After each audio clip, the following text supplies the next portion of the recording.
Shalom, selamat pagi Bapak Ibu Saudara yang dikasihi Tuhan. Sebelum kita mendengarkan kebenaran firman Tuhan yang akan saya bawakan, terlebih dahulu mari kita satu dalam doa. Bapa dalam surga, kami mengucap syukur untuk penyertaan-Mu, untuk kesempatan yang Engkau berikan, sehingga kami boleh dapat sama-sama belajar melalui kebenaran firman-Mu. Urapi kami semua, biarlah kebenaran firman-Mu boleh tertanam dalam hati batin kami, dan kami boleh dapat melakukannya dalam kehidupan kami. Terima kasih Tuhan, kami siap untuk mendengar apa kata firman-Mu. Haleluya, amin. Ya, shalom Bapak Ibu Saudara yang dikasihi Tuhan. Saya akan mengajak kita semua untuk sama-sama kita buka di dalam kitab Matius 28 ayat 19 sampai dengan ayatnya yang ke-20. Matius 28 ayat 19 sampai dengan ayat yang ke-20. Mari kita sama-sama melihat. Saya akan membacakannya bagi kita. Karena itu, pergilah, jadikanlah semua bangsa muridku, dan baptislah mereka dalam nama Bapa dan Anak dan Roh Kudus.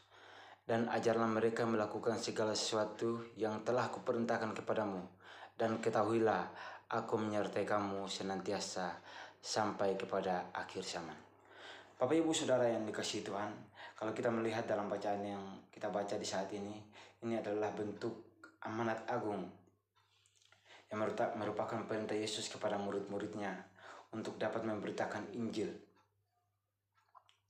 Dan perintah Yesus kepada murid-muridnya juga untuk menjadikan semua bangsa muridnya. Perintah ini disampaikan di Galilea dan di bukit yang telah ditunjukkan Yesus kepada murid-muridnya. Tujuan dari perintah ini adalah untuk meneguhkan iman para murid dan memberi mereka amanat yang sangat penting dalam misi Allah. Nah, Bapak Ibu Saudara yang dikasihi Tuhan, kalau kita melihat dalam bacaan kita di saat ini, ada 4 kata kerja yang penting dan yang perlu kita mengerti, yaitu pergilah, jadikanlah, baptislah, dan ajarlah. Tetapi Bapak Ibu Saudara yang dikasihi Tuhan, kalau kita melihat dari 4 kata kerja ini, ada satu kata kerja utama, yaitu jadikan murid. Sedangkan 3 kata kerja lainnya berfungsi sebagai pendukung untuk menunjukkan cara kita menjadikan murid. Dan perintah ini tidak hanya ditujukan kepada 12 murid, tetapi juga kepada semua orang percaya, termasuk kita saat ini. Nah, Bapak Ibu Saudara yang dikasihi Tuhan, pertanyaannya bagi kita, mengapa kita harus pergi? Perintah untuk pergilah menunjukkan bahwa sebagai orang Kristen, kita tidak boleh terkurung dalam kenyamanan gereja atau komunitas kita. Kita dipanggil untuk bergerak keluar, menjangkau mereka yang belum mengenal Kristus. Misi ini bersifat inklusif bagi setiap kita, mencakup semua bangsa tanpa memandang ras atau latar belakang seorang. Jadi Bapak Ibu Saudara yang dikasihi Tuhan, sebagai orang yang percaya, kita memiliki satu tugas dan tanggung jawab untuk pergi dan menunjukkan bahwa kita adalah umat percaya yang siap untuk bergerak keluar, menjangkau jiwa-jiwa untuk mengenal Kristus. Dan yang berikut, kalau kita melihat dalam bacaan kita di saat ini, kata perintah yang kedua adalah jadikanlah semua bangsa muridku. Bapak Ibu Saudara yang dikasihi Tuhan, menjadikan semua bangsa murid berarti mengajak orang lain untuk mengenal Yesus dan mengikuti ajaran Yesus. Ini bukan sekedar mengubah status seseorang menjadi Kristen atau kita mengkristenkan orang, tetapi mengajak mereka untuk hidup sesuai dengan ajaran dan teladan Kristus. Dan kalau kita melihat menjadi murid Kristus tidak gampang, bukan hal yang mudah. Menjadi murid Kristus itu berarti memiliki komitmen untuk belajar dan melaksanakan apa yang diajarkan oleh Tuhan kita Yesus Kristus. Dan yang berikut, kalau kita melihat lagi kata perintah Yang ketiga, yaitu baptislah mereka dalam nama Bapa, Anak, dan Roh Kudus. Baptisan dalam nama Allah Bapa, Anak, dan Roh Kudus adalah tanda bahwa seseorang telah menjadi bagian dari kerajaan Allah. Dan ini juga menunjukkan identitas kita sebagai orang percaya, sebagai orang baru, sebagai anak-anak Tuhan dan utusannya. Baptisan ini juga bukan hanya ritual atau sebuah acara gereja atau upacara gereja, tetapi merupakan langkah awal dalam perjalanan iman kita sebagai orang percaya. Jadi Bapak Ibu Saudara yang dikasihi Tuhan, sebagai orang percaya kita perlu melakukan perintah amanat agung yang diberikan Tuhan Yesus. Untuk yang pertama, pergilah. Dan yang kedua, jadikanlah semua bangsa. Dan yang ketiga, baptislah mereka. Setelah kita melihat baptisan dan kita membaptis orang, ada satu kata perintah yang diajarkan di sana adalah ajarlah. Ajarlah apa Bapak Ibu Saudara? Ajarlah mereka untuk melakukan segala sesuatu yang diperintahkan Tuhan. Dan kalau kita melihat dalam kata perintah untuk ajarlah, ini menekankan suatu yang sangat penting, bagaimana kita melakukan pembinaan setelah baptisan. Dan gereja tidak hanya bertugas untuk mencari jiwa, tetapi juga mendidik mereka agar dapat hidup sesuai dengan kehendak Tuhan. Banyak gereja yang melakukan penginjilan dan menjangkau jiwa-jiwa, tetapi jiwa-jiwa yang datang ke dalam rumah Tuhan untuk beribadah atau melakukan satu ibadah, mereka tidak pernah diajarkan untuk melakukan satu perintah Tuhan dalam kehidupan mereka, satu kehendak Tuhan dalam kehidupan mereka. Yang penting, intinya pada pemikiran mereka adalah yang penting kita menjangkau jiwa bagi Tuhan, tetapi tidak memikirkan bagaimana kita menjaga jiwa itu atau mengajarkan jiwa itu supaya tetap hidup sesuai dengan kehendak Tuhan.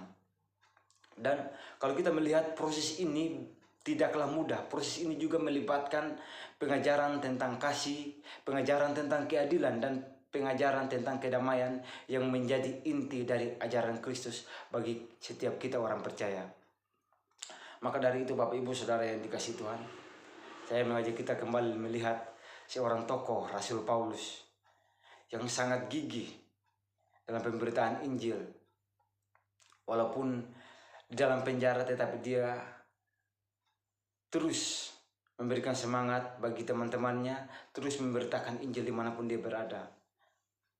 Dan dia rela mati demi Injil itu. Nah Bapak Ibu Saudara yang dikasihi Tuhan, kalau saya mengajak kita kembali lihat amanat agung.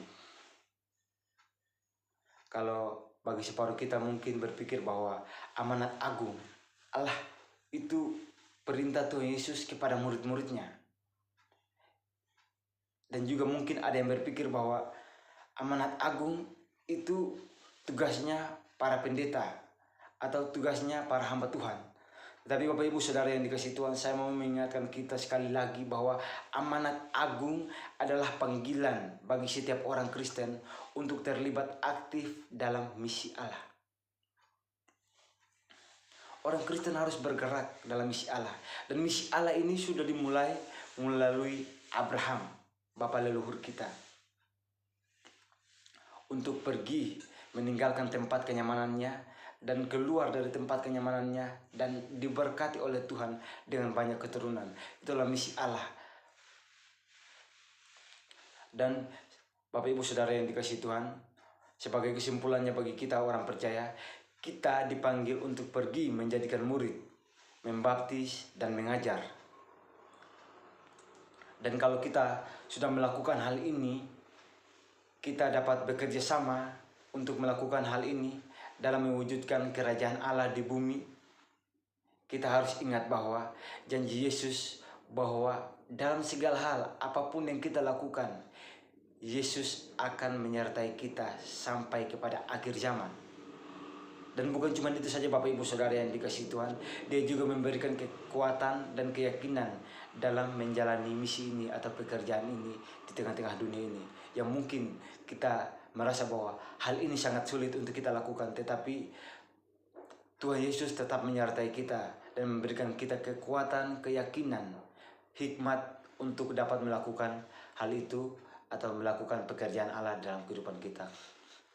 Jadi kembali lagi saya mengajak kita, marilah kita sediakan atau luangkan waktu kita untuk melaksanakan amanat ini dimanapun kita berada. Dengan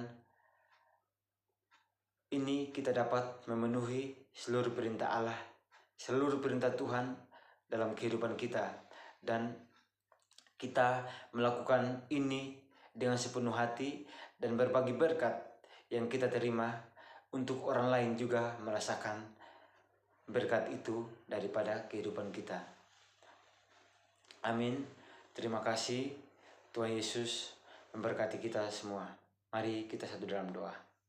Bapa dalam surga, terima kasih untuk penyertaan-Mu, hamba-Mu yang Engkau pakai, hamba-Mu yang terbatas ini sudah menyampaikan sedikit daripada kebenaran firman-Mu. Biarlah kebenaran firman-Mu yang hamba-Mu sampaikan boleh dapat menjadi satu pedoman, boleh dapat menjadi satu semangat yang baru bagi kami, sukacita yang baru bagi kami, untuk kami terus bersemangat, untuk kami terus melakukan setiap kehendak Tuhan dalam kehidupan kami. Jikalau Tuhan izinkan bagi setiap kami untuk melakukan pekerjaan ini, kami yakin dan kami percaya bahwa Engkau menyertai kami, Engkau memampukan kami untuk melakukan pekerjaan ini, untuk melakukan amanat agung ini. Dan terima kasih Tuhan untuk kebenaran firman-Mu yang menguatkan kami di saat ini. Dan biarlah kebenaran firman-Mu ini tidak berlalu begitu saja dalam setiap kehidupan kami, tetapi kami mau melakukannya dalam kehidupan kami, agar kami boleh dapat menjangkau jiwa, dan kami boleh dapat membawa jiwa untuk mengenal akan Engkau, mengenal lebih jauh akan Engkau, dan memperoleh keselamatan daripada Engkau. Terima kasih Tuhan. Inilah doa kami, inilah ucapan syukur kami. Dalam nama Tuhan Yesus kami berdoa dan kami mengucap syukur. Haleluya. Amin.